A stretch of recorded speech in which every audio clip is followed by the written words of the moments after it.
পথ দুর্ঘটনায় আহত হল নবম শ্রেণীর এক ছাত্রী। শনিবার ঘটনাটি ঘটে বলাগড় থানার অন্তর্গত কামালপুর এলাকায়। স্কুল ও স্থানীয় সূত্রে জানা যায়, আহত ছাত্রীর নাম প্রিয়াঙ্কা নায়েক। সে কামালপুর হাই স্কুলের নবম শ্রেণীতে পড়ে। শনিবার বাড়ি থেকে বের হয় স্কুল আসার উদ্দেশ্যে। অভিযোগ, স্কুলের কাছে প্রিয়াঙ্কা আসতেই একটি ট্রাক্টর তাকে সজোরে ধাক্কা মারে। রাস্তার উপর ছিটকে পড়ে প্রিয়াঙ্কা। তড়িঘড়ি স্থানীয়দের সাহায্যে স্কুল কর্তৃপক্ষ ওই ছাত্রীকে আহত অবস্থায় উদ্ধার করে স্থানীয় হাসপাতালে নিয়ে যায় তার চিকিৎসার জন্য। ওই ছাত্রীর শারীরিক অবস্থার অবনতি হওয়ায় তাকে আশঙ্কাজনক অবস্থায় চুঁচুড়া ইমামবাড়া সদর হাসপাতালে স্থানান্তরিত করে কর্মরত চিকিৎসকরা।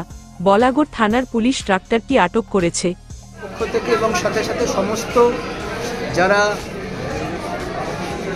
অভিভাবক এবং ওই এলাকার বাসিন্দারা আছেন তাদের পক্ষ থেকে আমরা প্রশাসনকে এটুকুই আবেদন জানাচ্ছি যে তারা যেন এই বিষয়ে উপযুক্ত ব্যবস্থা গ্রহণ করেন। অন্তত যেন স্কুল চলার হচ্ছে আগে বা ছুটির সময় যাতে ট্রাফিক মেনটেন্যান্সটা যথাযথভাবে হয়, সেইটুকু অন্তত এই বাচ্চাদের সাথে তারা। এই কি ট্রাক্টরগুলো কি ইট ভাটার ট্রাক্টর যেগুলো যাতায়াত করে প্রায় ওখানে? দেখুন, ট্রাক্টর তো কিছু নাম লেখা থাকে না, সেই অঞ্চলের ট্রাক্টর, নির্দিষ্টভাবে এটা কিছু। বিগত দিনে আপনারা আবেদন জানিয়েছিলেন, প্রশাসনকে জানিয়েছিলেন বিষয়টা? আমাদের বিদ্যালয়ের পক্ষ থেকে আমরা জানিয়েছি। ও যখন স্কুলে আসছিল, স্বামী ওই 10:15 নাগাদ খবর পেলাম যে এরকম একটি মেয়ে কামালপুর বিশ্ববিদ্যালয়ে আমাদের ছাত্রী ক্লাস 9-এ পড়ে অ্যাক্সিডেন্ট, ট্রাক্টরে ধাক্কা মেরেছিল। শুধু খবর পেয়ে এলাম এবং হসপিটালাইজ করার ব্যবস্থা হলো।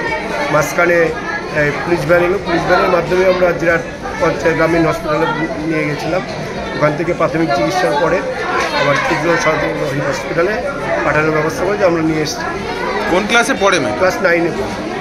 কার সঙ্গে অ্যাক্সিডেন্ট হয়েছিল জানতে পেরেছেন? সেটা আমি ট্রাক্টর ট্রাক্টরের সঙ্গে। স্কুল টাইমে তো ট্রাক্টর বন্ধ থাকে, কোনো গাড়ি বন্ধ থাকে, ওটা বন্ধ ছিল। এখন যদি নিয়ম তো অনেক কিছুই থাকে, আমরা স্কুলে তো প্রশাসনিকভাবে পঞ্চায়েত, বিডিও অফিস, বিভিন্ন জায়গায় এবং থানা প্রত্যেকটা জায়গায় অ্যাপ্লিকেশন করা আছে। আপনারা যদি তথ্য দিতে পারেন, এবং সেখানে দেখা যাচ্ছে যে তারা কিছুদিন নিয়ম মানে এবং তার পরবর্তীতে তারা সেই নিয়মটা মানে না।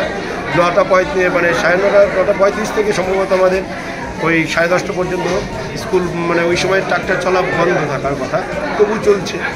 ঘটেছে আমাদের বহুদিন ধরেই সরু ন্যারো রোডের মধ্যে দিয়ে আমাদের স্কুলের প্রায় 2000 ছেলেমেয়ে শিক্ষার্থী।